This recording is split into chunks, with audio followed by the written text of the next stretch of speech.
जो साथी पहले से यहाँ मेहनत कर रहे हैं, जो संभावित प्रत्याशी हैं, उनके बारे में हम लोग जाकर ज़मीन पर समझ पाएँ, लोग उनके बारे में क्या सोचते हैं, वो कितना ज़मीन पर सक्रिय हैं। ये सिर्फ पटना में बैठकर सर्वे करके उनका निर्णय न हो, इसके लिए मैं व्यक्तिगत तौर पर भी वहाँ जाकर ये देखना चाह रहा हूँ। इसीलिए टोटल 100 सवा 100 सभा हो रही है, उसी क्रम में आज हम यहाँ उजियारपुर आए हुए हैं। हमारी लड़ाई बिहार को बदलने के लिए है। हमारी लड़ाई इस बात के लिए है कि बिहार का युवा छठ के बाद बाहर न जाए, पलायन न करे। हमारी लड़ाई किसी दल से नहीं है, किसी जात से नहीं है, किसी धर्म से नहीं है, किसी विचारधारा से नहीं है। तो हम लोग तो गांव-गांव गए हैं और लोगों को समझाया है।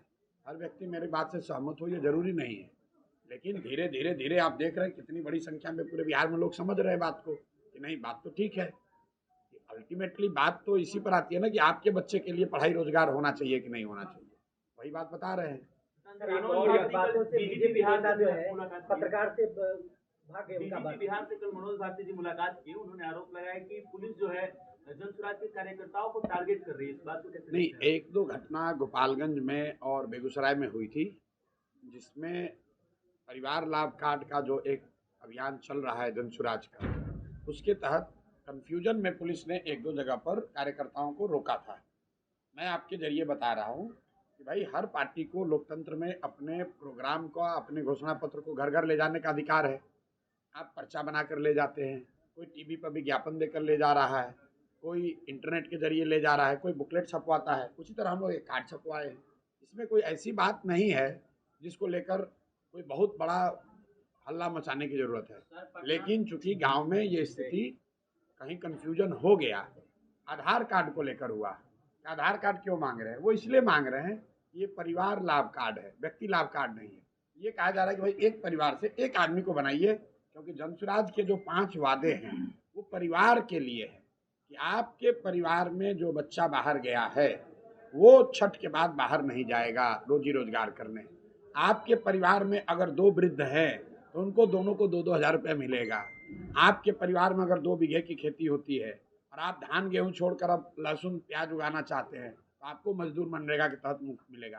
तो जो 5 वादे किए गए हैं वो परिवार के लिए वादे किए गए हैं, और उसका असर देखिए कि आज सरकार जो 20 वर्ष से नीतीश कुमार पेंशन 400 रुपये दे रहे थे, आज बिहार में महिलाओं को, वृद्धों को, दिव्यांगों को, विधवाओं को 1100 रुपये मिलने लगा।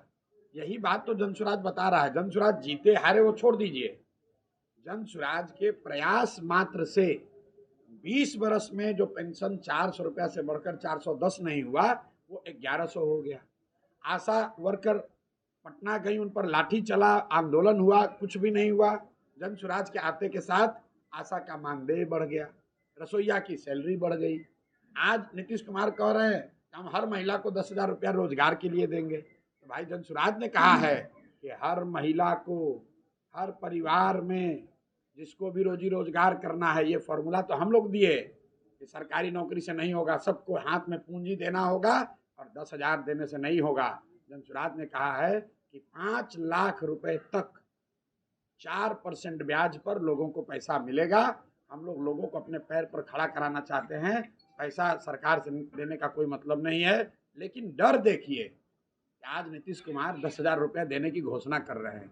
तो बिहार में ये लोकतंत्र की ताकत है, लोगों की ताकत है, और यही बात जनसुराज बता रहा है कि वोट चाहे जिसको भी दो, अगर अपने भले के लिए दोगे, अपने बच्चों के लिए दोगे, अपने रोजगार के लिए दोगे, तो जो भी जीत कर आएगा वो तुम्हारे लिए कुछ ना कुछ करेगा। नीतीश कुमार भी कर रहे हैं, और अभी तो ये शुरुआत है। नवंबर के बाद आप देखिएगा कि बिहार में लोगों की स्थिति कितनी बेहतर होती है। खजाना अब खुला है। ये लूट कर जो पैसा लोग भरे हुए हैं, कहता है पैसा नहीं है, 8-10 हज़ार रुपये कहाँ से दे रहे हो? अगर पैसा नहीं है तो अभी तक 400 रुपये दे रहे थे, अब 1100 रुपये कहाँ से दे रहे हो? इसका मतलब है पैसा था, तुम लूटपाट कर रहे थे, अब जनता का दबाव हुआ है, जनता जगी है, तो आपको देना पड़ रहा है। यही लोकतंत्र का तकाजा है, यही जनसुराज का प्रयास है।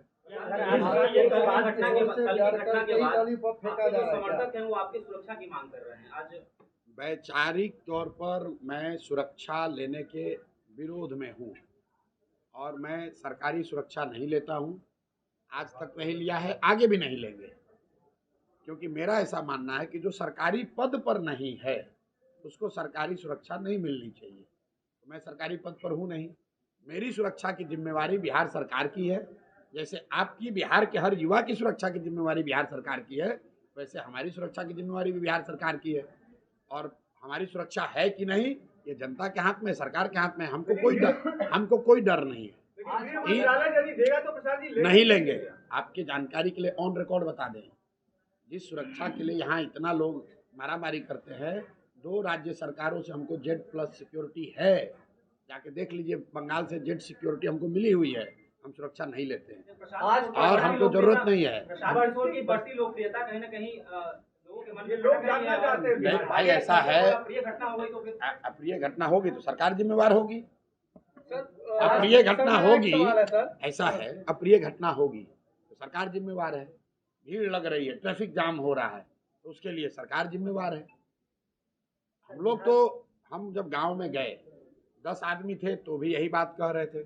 आज 10,000 आदमी आ रहा है तो यही बात कह रहे हैं। ना उस समय सुरक्षा लेकर चलते थे, ना अभी सुरक्षा लेकर चल रहे हैं। सरकार पर है, समाज पर है। अगर आप हमको मारना चाहते हैं मारिए। आपका नाम सुनते ही वो पत्रकार को बाइट नहीं दी और भाग गए। कौन? बिहार सरकार के एक मंत्री हैं।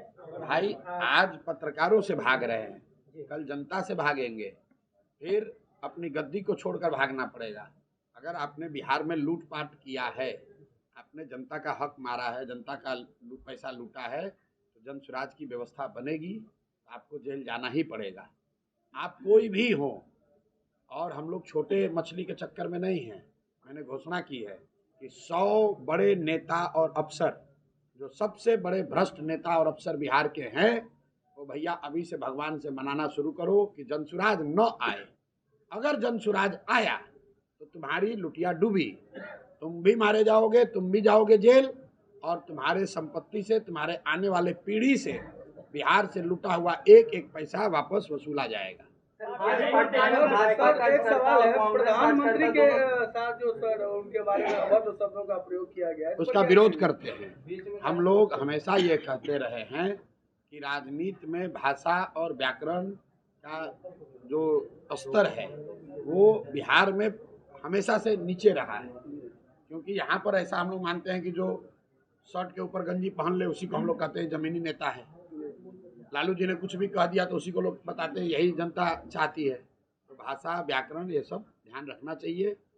जो व्यक्ति भी पद पर बैठा है वो सिर्फ नरेंद्र मोदी व्यक्ति नहीं है, किसी दल के नेता नहीं, वो देश का प्रधानमंत्री हैं, देश के प्रधानमंत्री हैं। उनके माँ को गाली देना सार्वजनिक मंच से, ये कहीं से भी सही नहीं है। और अगर किसी ने दिया है तो उस पर कार्रवाई होनी चाहिए। जिसके मन से दिया गया है उनको माफ़ी मांगनी चाहिए, नहीं करना चाहिए। आप राजनीतिक विरोध है, विरोध होना चाहिए। नरेंद्र मोदी जी के कार्यक्रमों का विरोध हम लोग कर रहे हैं, सभा से कर रहे हैं, रोज कह रहे हैं कि मोदी जी वोट बिहार में ले रहे हैं, फैक्ट्री गुजरात में लगा रहे हैं। आप विरोध जो है वो कीजिए, लेकिन किसी के माँ को, बहन को गाली देना, खासकर कांग्रेस जैसे दल को, बिल्कुल शोभा नहीं देता। कर रही है, लेकिन जिन जिन मुद्दों को लेकर के आपने घेराव किया था उस पर अभी भी सरकार कोई रुख नहीं अपना रही है, क्या बात है? सरकार तो भैया हम बिना घेराव किए हुए घिरी हुई है। सुबह से शाम तक उनको खाली इतना ही डर लग रहा है कि अब तो लग रहा है कि जमीन नीचे से खिसक गई।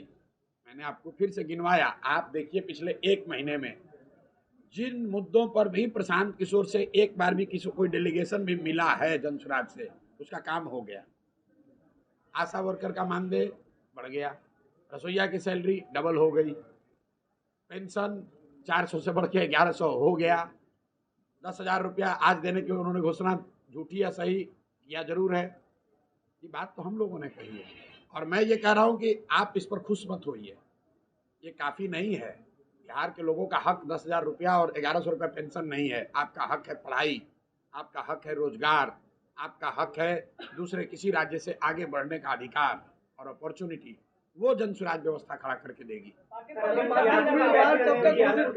कैंडिडेट है जो यहाँ पे आपको नजर में आ रहे हैं, क्योंकि आप उजियारपुर विधानसभा में बैठे हम तो कैंडिडेट नहीं खोजने आते हैं, हम तो जनता से मिलने आते हैं। कैंडिडेट खोजने का जो सैलाब देख करके कैसा लगा? आप बताइए कि हम अभी आए थे पीछे बिथान में, तो बिथान में क्या इससे कम भीड़ थी?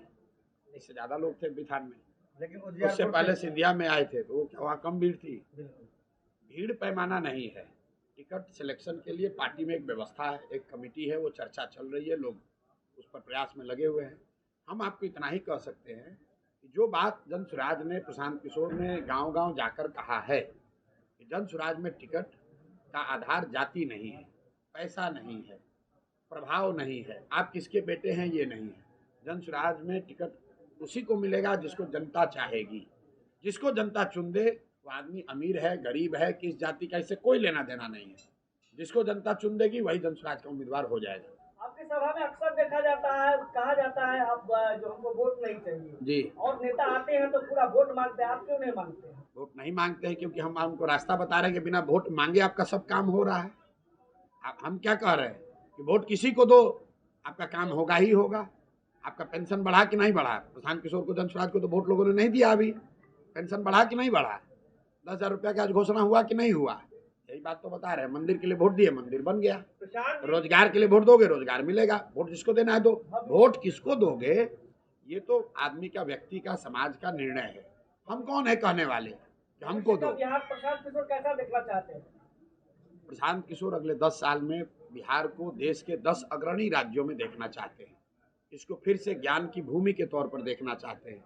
एक ऐसा बिहार देखना चाहते हैं जहां पर हम लोग के जीवन काल में दूसरे राज्यों के लोग आकर नौकरी मजदूरी करें, तब हम मानेंगे कि हम लोग के जीवन में बिहार में विकास हो गया। प्रशांत की एक बातों से भी लोगों को असमंजस हो रहा है कि प्रशांत जी कहते हैं मंच से कि यदि हमसे भी कहीं गलती हो जाए उम्मीदवार चुनने में तो उसे वोट मत दीजिएगा। बिल्कुल फिर से दोहरा रहे हैं कि अगर जन स्वराज से अगर कोई गलत उम्मीदवार खड़ा हो जाए उसको बिल्कुल हराइए। बिहार जीतना चाहिए, जन स्वराज जीते या ना जीते। कुछ लोगों ने कहा कि अगर आपको ये पहले से पता है तो आप गलत उम्मीदवार क्यों दीजिएगा? मेरे भाई, मैं आपको उदाहरण दे देता हूँ। सरकार IAS IPS का सिलेक्शन करती है, लाखों लोग एग्ज़ाम देते हैं, सारी प्रक्रिया बनी है, फिर भी ज़्यादातर जो आदमी सेलेक्ट होकर आता है वो घुसखोरी करता है, गलती करता है। प्रशांत किशोर और हमारे साथी कोशिश कर रहे हैं हम लोग कि अच्छे से अच्छे व्यक्ति को चुनाव लड़ाया जाए, लेकिन अगर उस प्रक्रिया से कुछ गलत लोग भी आ जाएं तो समाज की, आपकी जिम्मेवारी है कि वो आदमी चुनाव न जीते। जन स्वराज जीते या न जीते, बिहार जीतना चाहिए और बिहार तब जीतेगा जब अच्छे लोग जीत कर आएंगे।